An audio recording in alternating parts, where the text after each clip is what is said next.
प्यारे सत्संग जी, प्यार से कहिए सतगुरु सतनाम सत साहिब जी, सतगुरु सतनाम सत साहिब जी, सतगुरु सतनाम सत साहिब जी। बोल सतगुरुदेव महाराज की जय, सतगुरुदेव महाराज की जय, सतगुरुदेव महाराज की जय। आज के सत्संग के आनंद की जय, आज के सत्संग के आनंद की जय, आज के सत्संग के आनंद की जय। मैं सभी ब्रह्मांड के हंसों को, निजधाम के परमहंसों को और सतपुरुष जी के चरणों में मेरा कोटि कोटि प्रणाम है। आज 24/2/2021 है और ये गधा भाई आपके समक्ष उपस्थित हुआ है। जो कुछ सतपुरुष आपको देंगे बस वही ये गधा भाई माइक का काम करके आप तक पहुंचाता है और आपको जगाने की चेष्टा कर रहे हैं कि आप कैसे इस मन और माया से बाहर निकलें और सच्ची भक्ति को पाए। तो आज का जो टॉपिक है वो भी यही है, भय से पार होना, कुछ खोना और मान को तजना ही सच्ची भक्ति कहलाती है। कि आप कुछ खोते हैं तो उसमें खो न जाएं, कोई भय है उसमें भटक न जाएं और अपने मान में ही रहते रहते जीवन न गुजार दें। इन सब को तजना है, इनसे पार होना ही सच्ची भक्ति कहलाती है। तो इसी के ऊपर आज आपके समक्ष कुछ उपस्थित किया जाएगा। तो प्यारी सत्संग जी, भक्ति तभी है कि हम अपने आप को जान पाए। अपने आप ही को नहीं जाना तो भक्ति कहाँ से शुरू होगी। हम तो सपनों में अपना जीवन गुजार देते हैं। रात को सपने, दिन को सपने, चलते हुए सपने, हर समय सपनों में जीने का काम करते हैं। मैं सपनों के ऊपर भी सतपुरुष जी जैसा कभी देंगे तो आपके आगे रखा जाएगा, क्योंकि सपनों की भी बड़ी महिमा है। ये नहीं है कि सपने की कोई जीवन में विशेषता नहीं है, पर वो अवस्था जब तुम निज को जान लोगे तो फिर सपनों को भी जान लोगे। निज को ही नहीं जाना, निज को नहीं जाना तो सतगुरु की पहचान कैसे होगी। सतगुरु की पहचान न होगी तो जो सुप्रीम सुरती है, जिसके तुम अंग हो, उसकी पहचान कैसी होगी। तो पहले अपने से ही शुरू होता है अपनी पहचान। लेकिन पहचान से पहले सबसे जरूरी है, क्या तुम्हारे अंदर समर्पण का भाव है। क्या समर्पण कर सकते हो। और यही समर्पण तो आप जब किसी से कुछ सीखने शुरू करते हो, इवन माँ के आगे पहले समर्पण करते हो, वो सिखाती है। तो पहला गुरु ही आपका माँ होती है और उसका संग भी आप बड़ी थोड़ी देर करते हो तो ऐसा लगता है कि वो मतलब के लिए ही था। लेकिन समर्पण से अगर आप माँ का संग करे कोई तो फिर सारा जीवन बड़ा विचित्र निकलता है। फिर उसकी महिमा अपरंपार हो जाती है। बचपन से ही अगर आप माँ की आज्ञा मानते हो, अपने पिता का आज्ञा का पालन करते हो, तो काफ़ी आगे चल के लाभ होता है। लेकिन जैसे मैंने आपको बोला और बताया हुआ है कि बेसिकली ये सारे जो है काल के ट्रेन की हुई फौज है। जितने रिश्ते नाते तुम्हारे सरबंदी है, ये काल भगवान ने ट्रेन करे हुए हैं और ट्रेन करे हुए हैं। और जो ही तुम संसार में आते हो, तुम्हें बस अपनी सिखावट देना शुरू कर देते हैं। ये काल भगवान ने इतनी बड़ी फौज तैयार की है, इससे बचना कितना कठिन है। जिस तरह बड़ी जहरीली नागिन अपने बच्चे ही जनती है और उनको खाना शुरू कर देती है, और वही कोई इधर उधर से भाग के बच जाता है तो वो नाग कोबरा कोई बचता है। इसलिए कोबरा की नस्ल को माँ खाती है। और अगर मुझसे पूछो, सारा संसार ही एक न एक ढंग से खाता है। आप बुरा नहीं मानना, मैं आपको समझाऊंगा, अभी समझाने जा रहा हूं। और बिना जाने बिना होश के ये सब कुछ हो रहा है। काल भगवान तो भाव देते हैं बेचारे, न हाथ का इस्तेमाल करते हैं, न पाँव का इस्तेमाल करते हैं, न लाठी उठाते हैं, कुछ नहीं करते। बिन रस्सी सगल जग बंधे। कोई रस्सी का इस्तेमाल भी नहीं किया, लेकिन सारा जग बांधा हुआ है। तो प्यारी सत्संग जी, जब बच्चा संसार में आता है, जिस घर में वो बेचारा जन्म लेता है, उसी में उसको डाला जाता है। एक मैं बचा हूं इसमें से, तभी आपके समक्ष बैठा हूं। और वो बचने का कारण भी यही था कि फादर साहब अभी पूरी होश भी नहीं, पढ़ना भी नहीं शुरू किया था, तो उनकी डेथ हो गई थी। माँ परेशानियों में खुद जूझने लगी। हम लोग परेशानी की हालत में, रोटी का कोई जरिया नहीं था, कुछ भी नहीं था। तो बड़ी परेशानी में माँ थी, इसलिए उस परेशानी में मैं बच गया।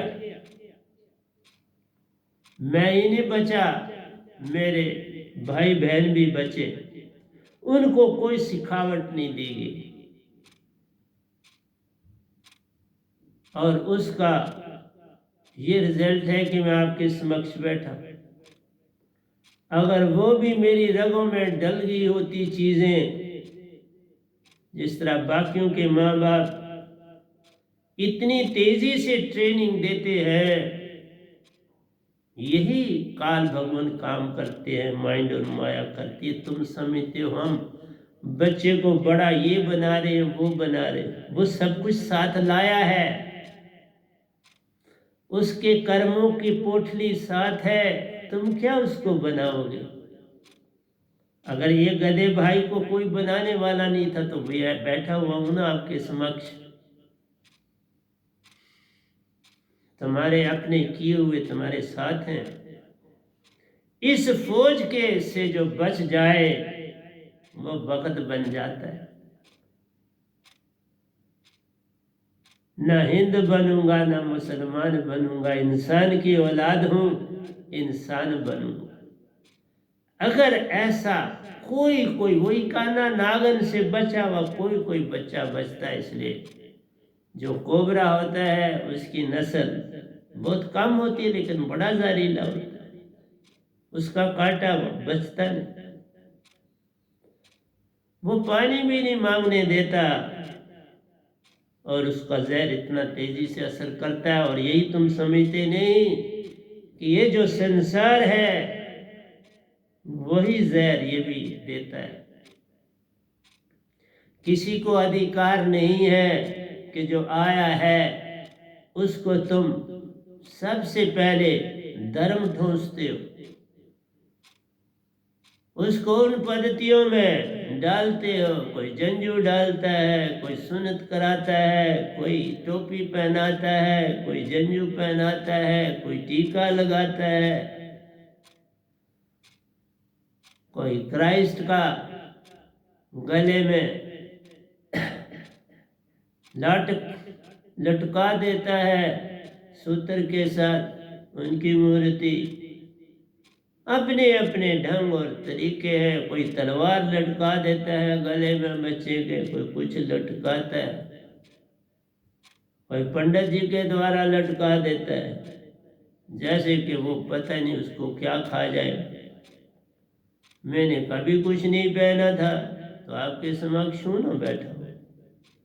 ये काम यत्न से न होई, सतगुरु कृपा पावे कोई कोई।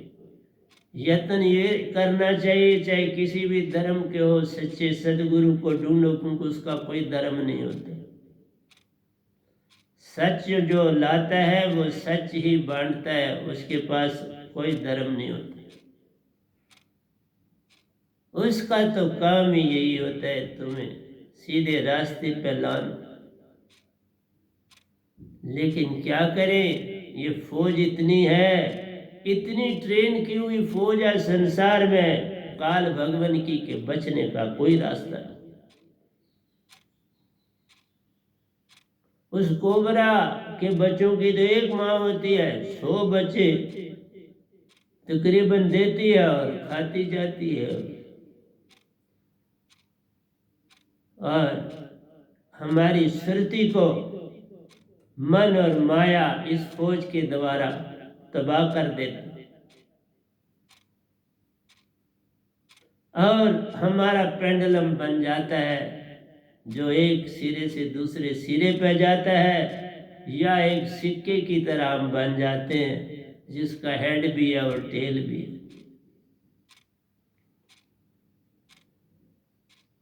हेड और टेल बताता है कि तुम्हें संसार में दुख भी मिलेंगे और सुख भी मिलेंगे, लेकिन काश किसी को वो माँ बाप मिले जो पूरे सतगुरु के दीक्षित हों, फिर कमाल हो जाती है।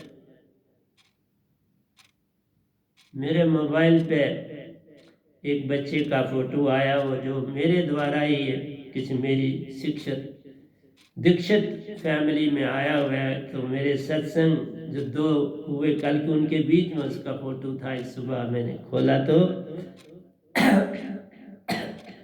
कितना प्यारा लगा कि उसके माँ बाप दोनों दीक्षित हैं और उसको वो ट्रेनिंग सारी धर्म के, सच्चे धर्म की, सच्चे पिता की, सच्चे मालिक की, सच्चे सतगुरु की पहचान दे रहे, पल पल सिमरन दे रहे, और दिया घर में भी दिया, बाहर भी देते। ऐसा कोई हो जाए तो फिर संसार में कमाल हो जाती है। ऐसा ना हो तो संसार बिगड़ रहा है बाबा, बड़ी बुरी तरह से। फिर बड़ी बड़ी बीमारियां, बड़े बड़े दुख कैसे ना आए, जब हम रास्ते से भटक चुके हैं, रास्ता खो चुके हैं, भक्ति खो चुके हैं, अपने आप को जाना नहीं, सच्चे पिता को जाना नहीं, काल भगवान के दायरे में ही फंस के रह गए। ठीक है, अगर ये ना होते तो तुम्हें ये मुझे जो बोल रहा हूँ ये वाणी ना मिलती, ये तन ना मिलता। इसका भी इस्तेमाल जरूरी है संसार। इसलिए कहा हर एक का लाभ देखो, हानि अपने आप छिप जाएगी। न हानि में फर्क करो, न लाभ में फर्क करो, न दुख में परेशान हो जाओ, न सुख में बड़े खुश हो जाओ। एक जैसे रहने की चेष्टा करो। अगर सुबह होती है, शाम का इंतज़ार नहीं कोई करता, काम में जुट जाता है, शाम अपने आप आ जाती है। कोई दोपहर का इंतज़ार नहीं करता, सुबह से दिनचर्या होती है, अपने काम में व्यस्त हो जाते हो, दोपहर आ जाती है। इसी तरह दिन की थकावट से रात को सोना तो रात अपने आप आ जाती है। ऐसा निज़ाम बना है ना, निज़ाम बहुत अच्छा बना है, कोई बुरा नहीं, इतना सुंदर से बना है। देखो सीजन भी वैसे ही है, सर्दी है, गर्मी है, पतझड़ है, बसंत है। ये सारे किसके लिए? इसलिए है कि इसके मुताबिक हर चीज़ फलती और फूलती है। ज़मीन में फसलें और सब्जियां सीजन के मुताबिक उगती है, उनको उगाया जाता है। किसके लिए? इस इंसान के भले के लिए, इस इंसान के इस्तेमाल के लिए। दरख्त है, बसंत आती है, खिलना शुरू हो जाते हैं, और जो ही सर्दी आती है, वो जो गर्मी में खिलने वाले थे, अपना वो फल झाड़ के, पत्ते झाड़ के ने सीजन का इंतजार करते हैं। अब सर्दी के थपेड़े सेते हैं और एनर्जी अंदर ग्रहण करते हैं। वो पीरियड उनका होता है जमीन से एनर्जी को हासिल करना। और पौधे को भी देखो, जितनी उसकी जड़ें जमीन में ज्यादा गहरी जाएंगी, इतना वो बाहर ज्यादा फैलेगा। जो जितना जड़ों को ज्यादा फैलाता है, उतना, पीपल का दरख्त देख लो, बोड़ का दरख्त देख, बड़े बड़े दूर तक इसकी जड़ें चली जाती हैं, और उसकी आयु 100 सालों के हिसाब से होती है। तो मेरा कहना है प्यारी सत्संग जी, ना दुख हाल में मजा है, न सुख हाल में मजा है। जिस हाल में मेरा सतगुरु राखे, उस हाल में मजा है। समर्पण करना है तो सबसे पहली जो, अगर इस काल की फौज से बचना है, मैं नहीं कहता वो बुरे हैं, सब नहीं जानते लेकिन वो बुरा कर रहे, बिन जाने उनसे बुरा ही हो रहा है। मान इतना है हर इंसान में, चाहे छोटा है चाहे बड़ा है, सब में बेभाव मान। एक झाड़ू मारने वाला, पोछा मारने वाले में भी उतना मान है जितना एक बहुत बड़े सरमाएदार के पास है। वो सिर्फ अपने दुख सुनाकर किसी की हमदर्दी हासिल करना चाहता है। मान तो बहुत जबरदस्त। मेरे सामने पोछे मारने वाले भी आते हैं, बड़े बड़े दूसरे भी आते हैं, किसी को सच्चे मालिक के पानी की चाह नहीं लगती। तो यही मान है ना। वो देखते हैं, जानते हैं, लेकिन कभी ऐसी चेष्टा नहीं करते कि इस बंदे के पास इतनी प्यारी दात है, ये क्यों ना ले ले। लेकिन अब मैं आसानी से देता भी, बड़ा वेट किया, अब आसानी से नहीं देता, अब बड़ी परीक्षा लेके दूंगा, देता हूं, ऐसे नहीं देता। इसलिए मान बड़े मुनिवर गले, मान सभी को खाए।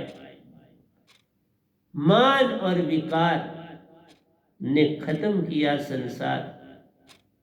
इसलिए कहा ये फौज है, जिनको तुम अपने संबंधी समझते हो, ये काल की फौज है, और मीठी छुरी से तुम्हारा सारा कुछ छीन लेते हैं और तुम्हें पता भी नहीं चलता। इसीलिए कहा बच्चे को सभी समझते हैं, ये तो उस माटी के समान है जिसे हमने तराशना और बनाना है।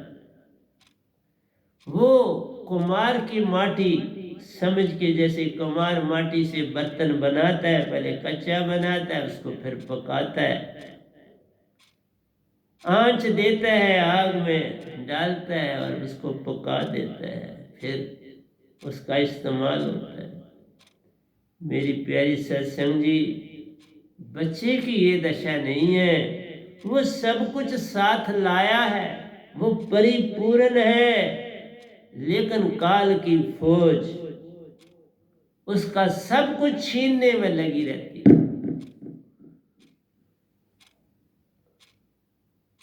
बाल अवस्था खेल गवायो, जब यौवन तब मान गिनारे, बीत गए दिन भजन बिना।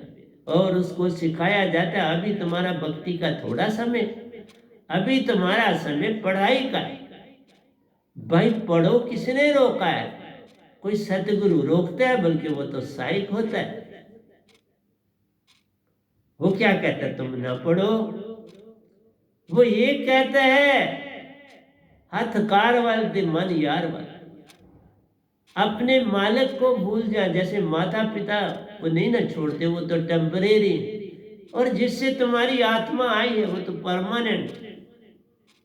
परमानेंट को छोड़ देते हो और टेम्परेरी की सारी तरफ तुम झूलना शुरू हो जाते। इसलिए कहा,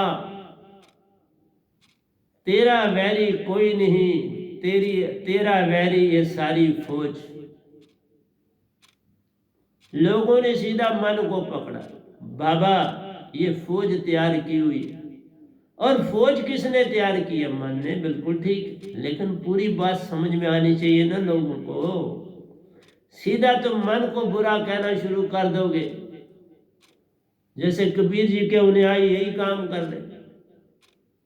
वो कोई और चीज नहीं देखते, मन मन मन मन मन मन मन बराबर। अब बाबा तुम ना पकड़ो तो वो क्या कर सकते हैं? कमान ही ना हो तो तीर कैसे चले? बिन कमान तीर चलता नहीं। कमान तो तुम हो ना, जिसके द्वारा वो तीर चलाता है। कमान ही नहीं कसोगे, कमान ही नहीं होगी तो तीर कैसे चले? इसलिए प्यारी सत्संग जी, पहले जानना चाहिए, ये सारी अडंबना पेरेंट्स से शुरू होती है। कोई दादा बन के आता है, कोई दादी बन के आती है, कोई नाना बन के आता है, कोई नानी बन के आती है, कोई चाचा बन के आता है, कोई चाची बन के आती है, कोई मामा बन के आता है, कोई मामी बन के आती है। सब फौजें वही काल का सब कुछ देती है। और जो खुद सीखा है समझते हमने तो सब कुछ सच सीखा, और वही उसको देते। बस ये नंबर। इसलिए बचपन जो था वो माता पिता ने बिगाड़ दिया। ये ठीक है, तुम्हें चलना सिखाया, लेकिन अगर वो सार शब्द पाती तो सार शब्द के 2 शब्द कानों में डालती तो क्या बिगड़ जाता? जिसमें मेरा सतपुरुष रहता है, जिसमें तुम्हारे जागने का पूरी खुराक है, तुम्हारी आत्मा की खुराक है।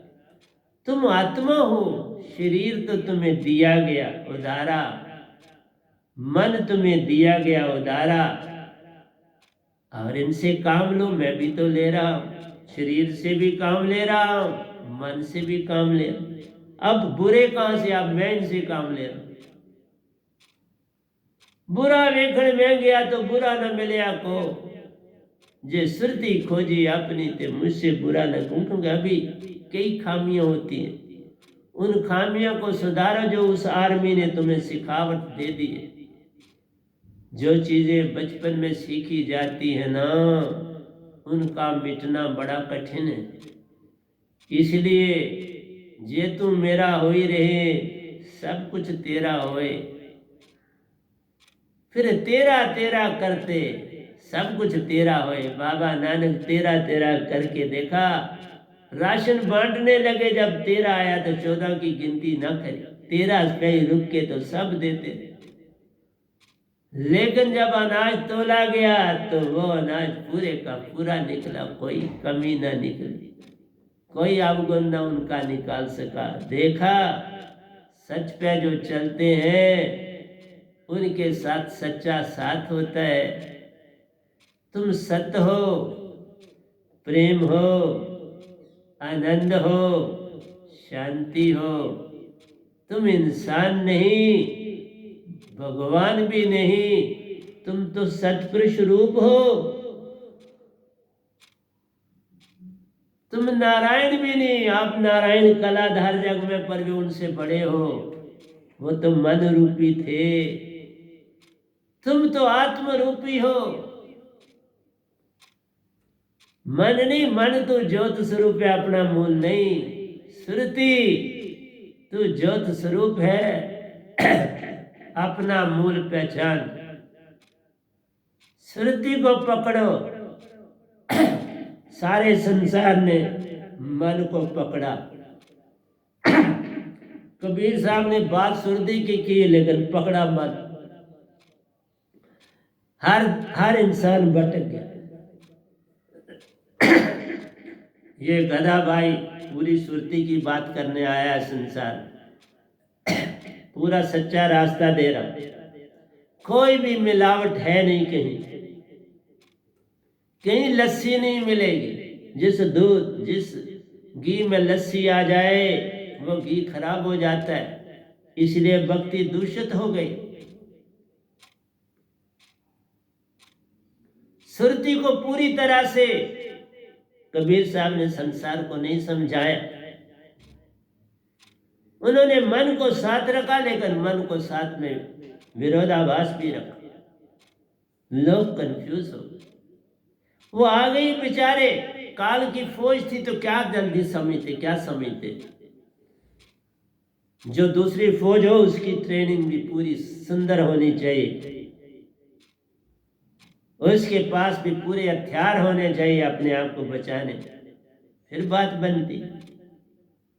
इसलिए प्यारे सत्संग जी, मैं जब आया तो कोरोना भी आ गया, कोई बात नहीं। दुख और सुख साथ साथ है, ये तो काल का काम है।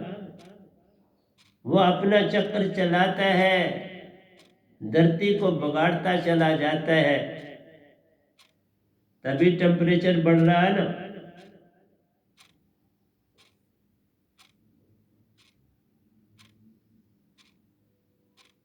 पांच सालों के अंदर धरती का टेम्परेचर 1 से 1.5 डिग्री बढ़ गया। तो अब अंदाजा लगाओ आगे क्या बात होगी। ग्लेशियर पिघल रहे हैं, समुद्र का लेवल बढ़ रहा है, और जो कोस्टल सिटीज है समुद्रों के किनारे पर रहते हुए डूब रहे हैं और डूबने की कतारों पर हैं। ग्लेशियर पिघल रहे हैं, अभी आपने देखा। इसलिए प्यारी सत्संग जी, धरती को काट कूट रहे हो, दरख्तों को काट कूट रहे हो, सिविलाइजेशन बढ़ा रहे हो, लेकिन अपनी हम मौत का सामान इकट्ठा कर रहे हैं।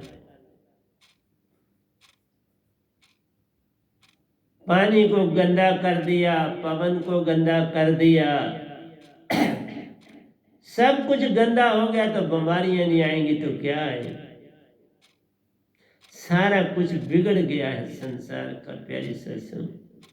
इंडस्ट्री डेवलपमेंट हो गई, सबसे ज्यादा पॉल्यूशन कोयला देता है, फिर गैसें देती हैं, और सबसे कम एटॉमिक एनर्जी का फ्यूल, सबसे वो 0.07 है। बाकी सब कोयले का 18%, कुछ गैस का 12 पॉइंट कुछ है। इसलिए तो प्यारे सत्संग जी, जो फ्यूल है गाड़ियों का उसका देखो,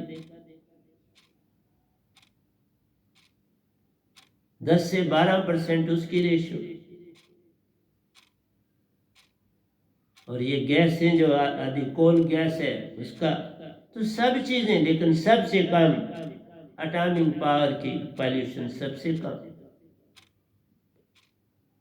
और अब सोलर एनर्जी का इस्तेमाल करोगे तो और कम पॉल्यूशन हो।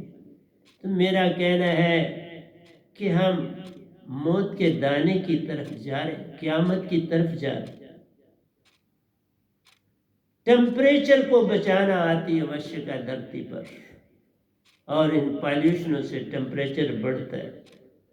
पॉल्यूशन है क्योंकि जंगल नहीं रहे, परिंदे नहीं रहे, बहुत कम हो गए बेचारे। अब दूर दूर को जाना पड़ता है इनको, अब एक जगह इनका खाना इनको नहीं मिलता।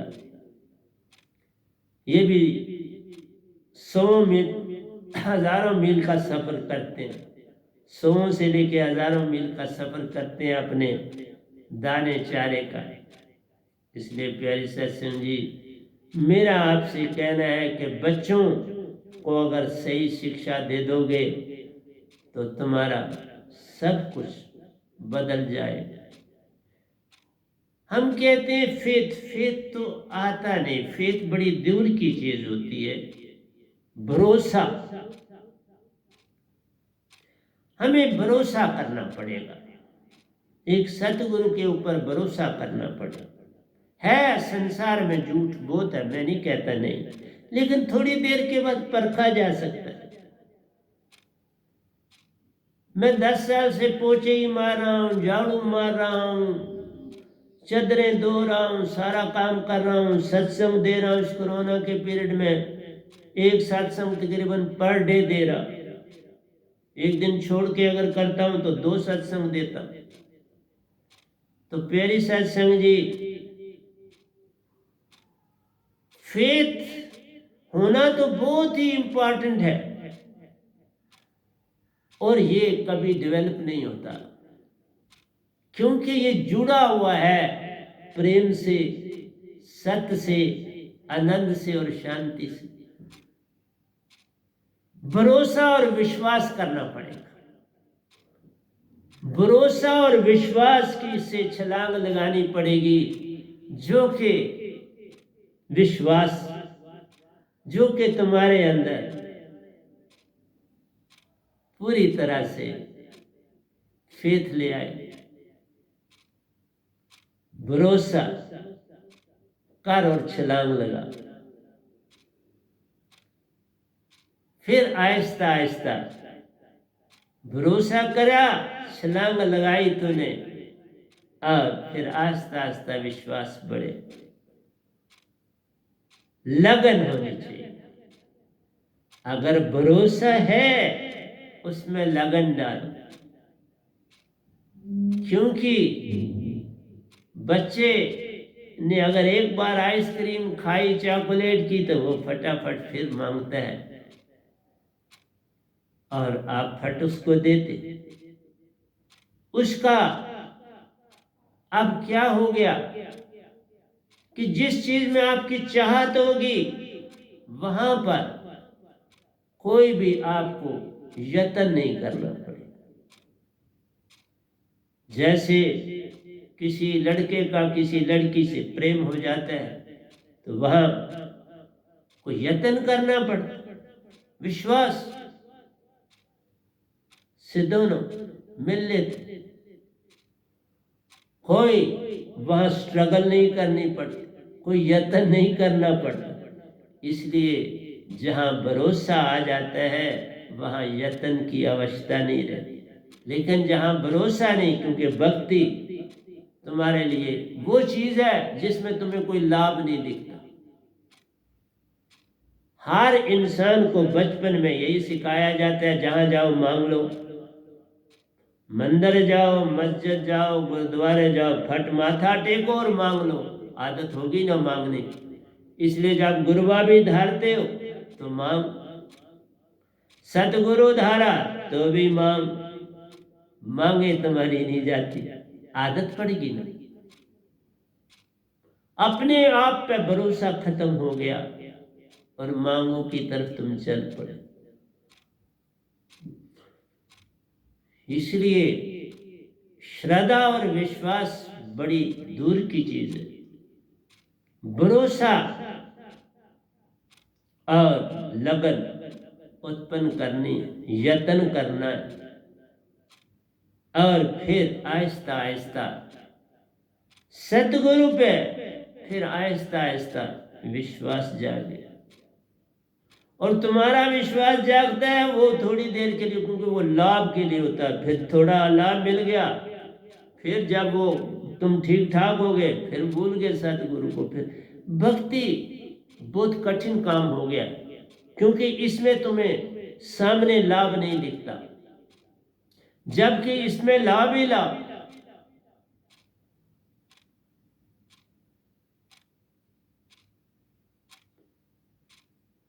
तुम्हें फेथ ही, कोई कहता है जैसे मेरे पास कोई आया, अभी उसकी शादी नहीं हुई, तो मैंने उसे पूछा तुमने शब्द लिया? दोनों मेरे से शब्द लिए, सिमरन कभी करते नहीं, कभी मौका ही नहीं मिलता। मैंने कहा अगर कुंवारे होके मौका नहीं मिलता तो शादी होके कब मिलेगा? फिर बच्चे होंगे तो कब मिलेगा? फिर उनकी पढ़ाई करानी है, उनको सेटल करना है, उनकी शादी करानी है, फिर बहू है, फिर कब मिलेगा? ये वक्त ही बचपन में साथ पढ़े और साथ में भक्ति का क्या करना, कुछ करना नहीं, बस एक जब विश्वास जाग जाए अपने सतगुरु गुरु पे, फिर बात बनना शुरू हो जाती है। लेकिन तुम्हारी मांगों में ही तुम रहते हो, और मांगों में पेंडुलम चलता है। पेंडुलम की दो एक्सट्रीमिटीज बनती हैं, इसलिए वो दुनियावी चीज है। एक सिरे से दूसरे सिरे तक जाती है, लेकिन सेंटर से गुजरती है, मीन से गुजर के एक्सट्रीम पर जाती है। एक सुख है, एक दुख है, एक में लाभ है, एक में हानि है, एक में मरना है, एक में जीना है। तो तुम इन दो किनारों में चलते हुए, तभी कहा कृष्ण भगवान ने कहा दुख सुख एक समान, दुख सुख तुम एक समान जानो।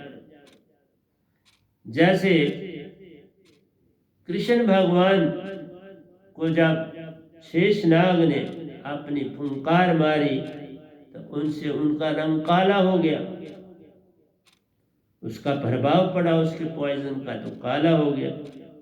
तो वो पताल की ओर भागे गे कि मैं निरंकार से मिलता हूं, उनसे पूछता हूं कि मैं इस नाग का क्या करूं। वो पताल की तरफ जाने लगे तो उनको आवाज आई निरंकार भगवान की कि बाबा अभी वेट करो, अभी समय नहीं आया, जब द्वापर आएगा तो तब तुम उससे बदला ले लेना। तो द्वापर में उन्होंने बदला लिया। तो जो अवतार होते हैं वो भी डिट्टो भगवान नहीं होते, वो काफी शक्ति रखते हैं, काफी मालिक की तो अवतार लेते हैं, उनके पास काफी ताकत होती है जिसका कोई हिसाब ही नहीं, लेकिन डिट्टो अवतार नहीं।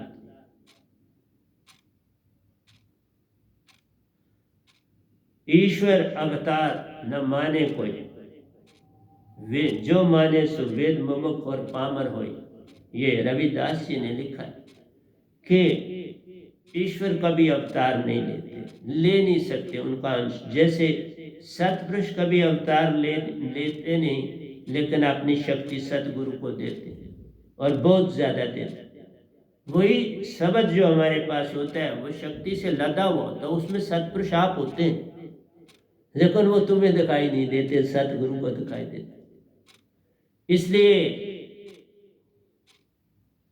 विश्वास और भरोसा तभी आएगा जब तुम सत हो जाओ,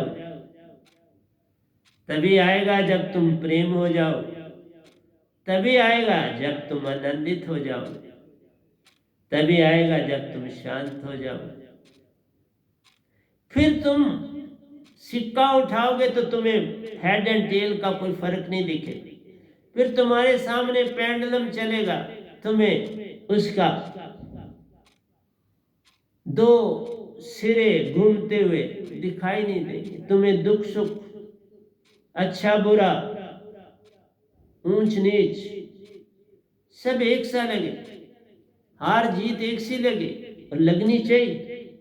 आज हारे हो कल जीतोगे, आज जीते हो कल हारोगे, फिर किस बात की खुशी और गम।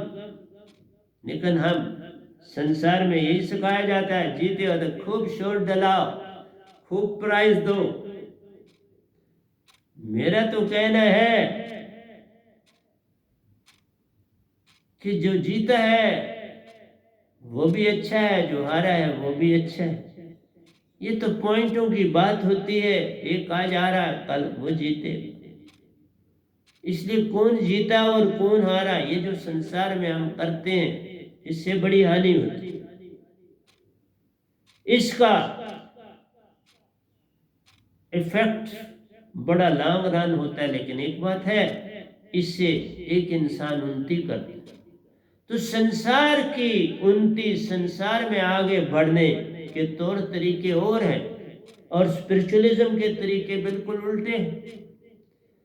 संसार में तुम जो काम करते हो वो मान के लिए करते हो। आप कहते हो मेरे इतने भाई लोग हैं, मेरे प्रशंसक हैं, इतनी मेरी तारीफ करने, फिर क्या हो जाएगा। मैं बचपन से कहा करता था फिर क्या हो जाएगा, और आज भी यही कहता हूं। तुम्हारी कितनी तारीफ हो जाएगी तो फिर क्या हो जाएगा। तुम्हें कितनी कोई गाली दे देगा तो फिर क्या हो जाएगा। तुम कितने देश जीत लोगे तो फिर क्या हो जाएगा। तुम कितनी बार कुछ बन जाओगे तो क्या हो जाएगा। होना तो वही है, जो तुम कर्म कर जाओगे वो पालोगे संसार में। होना तो चाहिए तो तुम जिसके अंश हो उसके अंश बन के वापस अपने घर जाओ।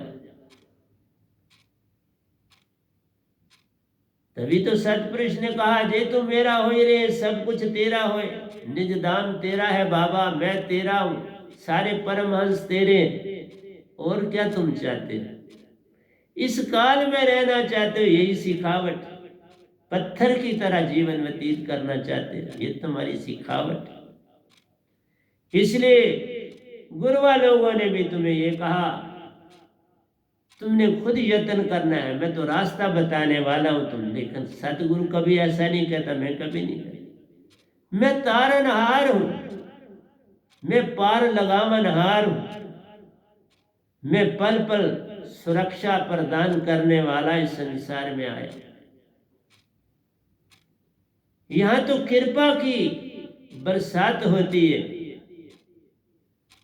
मेरा दी बरसात होती है। सतगुरु मेरों की बरसात करते हैं।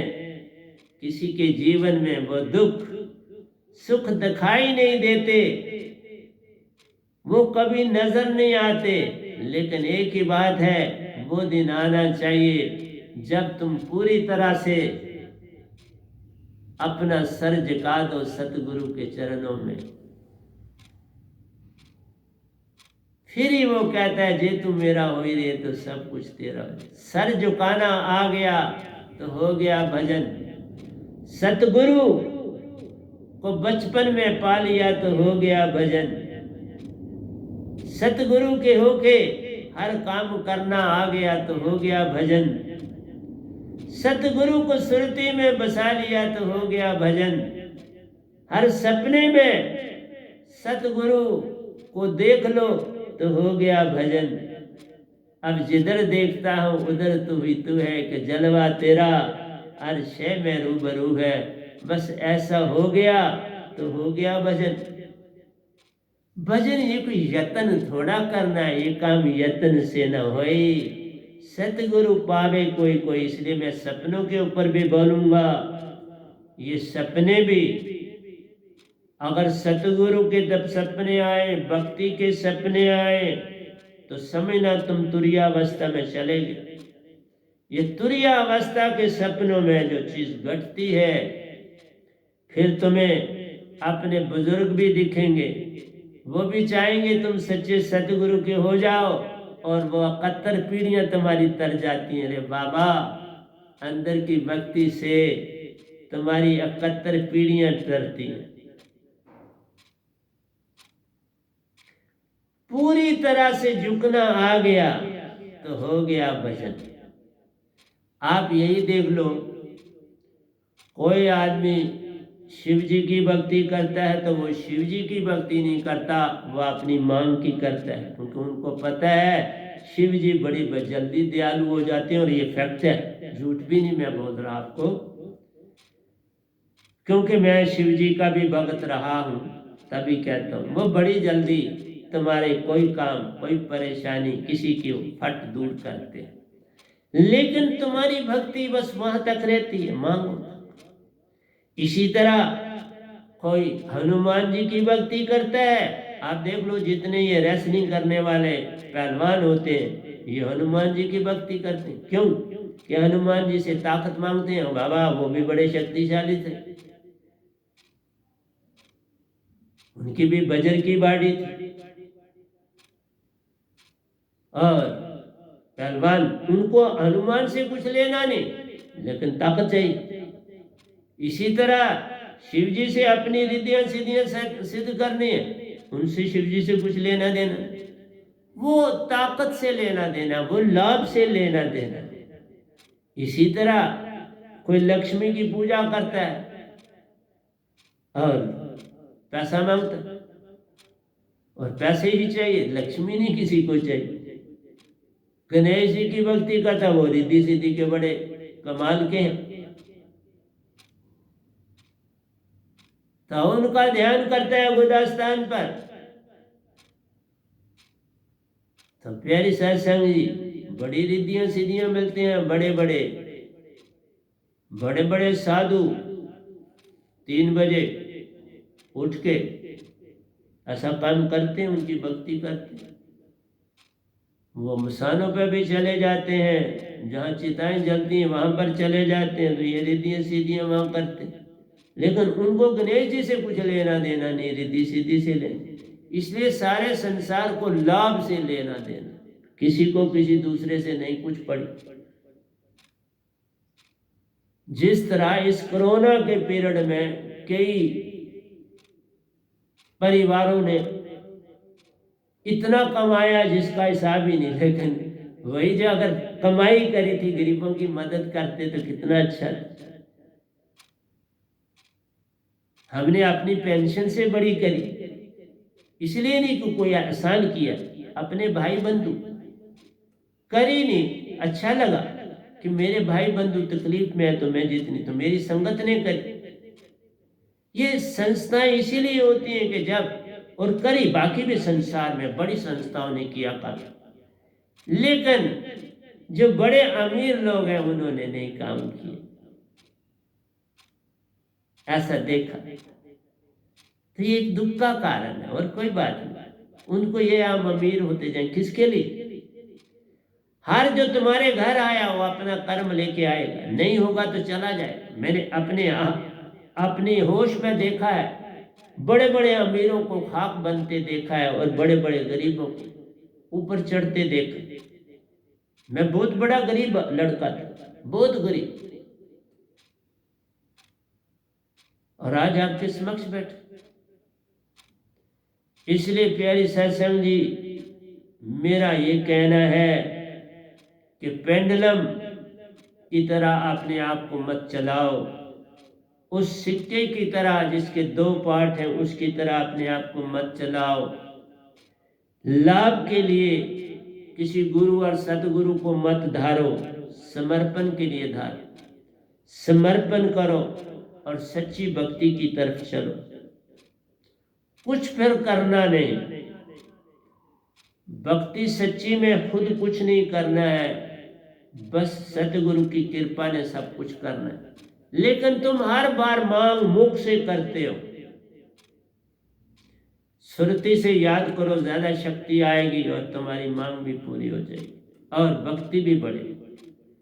सुरती के दंड से गेर मन पवन को फेर उल्टा चले धर और आधार विच ध्यान लगावे के कबीर सो संत निर्भय हुआ जन्म मरण का भरम माने।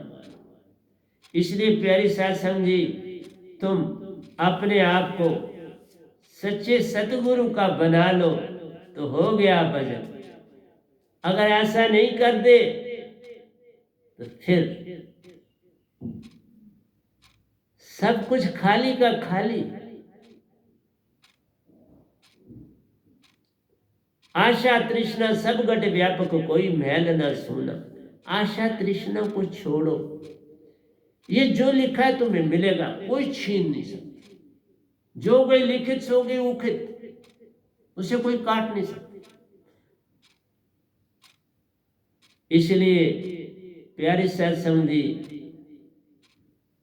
मेडिटेशन की तरफ चलना शुरू हो जाओ। पहले 5 मिनट कंसंट्रेट करो, शब्द, सुरती और श्वासा वो हम सिखाते। फिर 10 मिनट चले जाओ कुछ पीरियड के बाद, फिर 10 से 15 चले जाओ कुछ पीरियड के बाद, 15 से फिर तुम देखो तुम्हारे अंदर क्या तब्दीली आती जाएगी खुद बे खुद।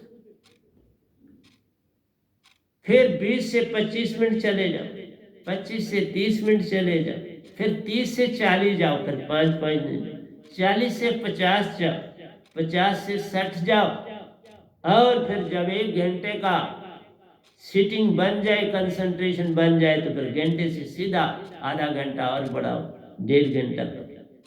जिस समय तुम 1.5 घंटा अपनी भक्ति को कर लोगे ना, तो कमाल हो जाएगी।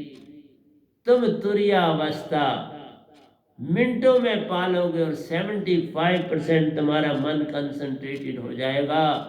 और मन जब कंसंट्रेटेड होता है तो वो शांति में चला जाएगा और तुम्हारी आत्मा 75% उन बादलों से, मन के विचारों से दूर हो जाएगी, बाहर आ जाएगी। तो आपका ये अवस्था लाने के लिए आपको कंसंट्रेशन करनी पड़ी। तो तुम एस्ट्रल स्टेज, सब्टल स्टेज पहले लाओगे। सब्टल स्टेज तुरीयावस्था में आएगी, इसमें आपकी आत्मा 75% हो जाएगी, क्योंकि 75% मन शांत हो जाएगा और आपका जो कंबल ओढ़े हुए हैं विचारों के वो हट जाएंगे और तुम 75% शुद्ध आत्मा हो जाओगे। उसके बाद फिर तुम कंसंट्रेशन करते रहोगे, फिर तुम्हारी एस्ट्रल बॉडी तुम्हें मिलेगी और वो 90% तुरिया से तुरियातीत में आ जाओ और यहाँ 90% तुम आत्मा हो जाओगे और मन आपकी मूल सुरती में बैठ के आराम करेगा। उसके बाद ज्ञान देही में आओगे तो इसे कासल बॉडी तुम्हें मिलेगी, काजल बॉडी मिलती है। इसमें आत्मा 95% हो जाती है, तुम 95% कंसंट्रेट हो जाओगे। और उसके बाद विज्ञान देही आप 6ठे शरीर में आ जाओगे और यहाँ पर ये सुपर कासल स्टेज होती है, वो बॉडी तुम्हें मिलती है। तुम 99% आत्मिक हो जाते हो। पहली 2 अवस्थाएं जब आती हैं तो तुम्हारी पपील चाल तुम्हें मिलती है। तुम पपील चाल से लोक लोकांतरों को देख सकते हो, जा सकते हो। इसीलिए मैंने कहा 1.5 घंटे का समय में तुम 3 लोक एट ए टाइम देख के वापस आ सकते हो। और जब तुम्हें सुपर कासल बॉडी मिलती है तो तुम उस समय शय शास्त्र का पूरी परिक्रमा करके वापस आ सकते हो। 1.5 घंटा लगता है। तुम स्वर्गों को जाके देख के आ सकते हो। तुम इंसेस्ट्रल लोग, पितरलोक से होके आ सकते हो। तुम शिवलोक जा सकते हो, तुम गोलोक जा सकते हो, तुम बरपुर जा सकते हो। तुम सब लोक लोकांतरों की यात्राएं कर सकते हो। तो ये है ध्यान की विधि में जाना। और जब तुम्हारे पास अलाइव होली नेम सतगुरु का हो, फिर कमाल हो जाती है। फिर तुम शास्त्र सार के उस वी दरवाजे को पार करके अंदर भी, चाहे सतगुरु पूर्ण है तो उसके साथ जाओगे, अगर सतगुरु पूर्ण नहीं तो घबराओ नहीं, सतपुरुष आ जाएंगे और वो तुम्हें लेके चले जाएंगे। मुझे सतपुरुष लेके गए शायद शास्त्र सार, नहीं तो मैं पहले परिक्रमा करता था उनके आगे पीछे, अंदर नहीं गया था जब तक मेरे पास ये ज्ञान नहीं। मैं लोक लोकांतरों की यात्रा करता था, क्योंकि जब आप 95% और 99% हो जाते हो तो आपको मीन चाल मिलती है। जैसे मछली चलती है वैसे बड़ी तेजी से सीधा चलता है। तो वही सफर जो आपका 1.5 घंटे का होता है वो आधे घंटे में हो जाता है, फिर 1.5 घंटे का। और जब आप ये अवस्थाएं पा लेते हो और आपके पास अलाइव होली नेम होता है, तो उस समय आपकी आत्मा 100% शुद्ध हो जाती है। फिर आप शास्त्र के अंदर दाखिल, उस विशेष दरवाजा जो ज्योत स्वरूपी, वो दरवाजा सुन और ज्योत का, ज्योत बाहर है और अंदर सुन है। तो इस तरह से वो सुन जब सामने उसके आता है ज्योत के, तो वो विशेष का है। उसके अंदर आप खुद अकेले नहीं जा सकते, आपको सतगुरु या सतपुरुष के साथ जाना। और वहां लेखा खत्म होता है, आपको व्हाइट पेपर इशू होता है, तुम्हारा जन्म मरण अब छूट गया। अब मेरे को हुआ है, मेरा जन्म अब नहीं हो। काल भगवान से वहां पत्थर इशू होता है, फिर तुम पूर्ण, फिर तुम्हारे वो सफर बंद हो जाते हैं। अब मैं ये लोक लोकांतरों की यात्रा नहीं करता, अब सीधा मानसरोवर कभी जाता हूँ और यार मैक्सिमम अमरलोक जाता हूँ सतपुरुष के पास। मानसरोवर भी जाता हूँ लेकिन कम जाता, क्योंकि वहां बहुत से मेरे साधक हैं, मैक्सिमम निज धाम पहुंच चुके हैं, लेकिन कुछ हैं जो मानसरोवर है और मुझे उनको ले जाना है, क्योंकि मानसरोवर से सतगुरु ही ले जाता है। चाहे अपना हो ले जाता है, बाद में बड़े साहब जी भी ले जा सकेंगे। इसलिए तुम कंसंट्रेशन ध्यान में जाना सीख लो तो हो गया भजन। अगर ध्यान में नहीं जाते तो आइए मैं ध्यान की विधि के बारे में तुम्हें अब जानकारी देता हूं, उसमें आ देखो। ध्यान में उस समय जाया जा सकता है जब तुम्हारी आशा और तृष्णा खत्म हो जाए, जब तुम्हारे अंदर पेंडुलम स्थिर हो जाए। संसारी काम में पेंडुलम स्थिर हो जाता है तो उसका सेल खराब हो गया या घड़ी खराब होगी, जो वाल क्लॉक का खराब होगी तो या तो तुम सेल बदलोगे तो वो ठीक हो गया, अगर आपकी और घड़ी में और कोई खराबी है तो फिर कारीगर को दिखानी पड़ेगी।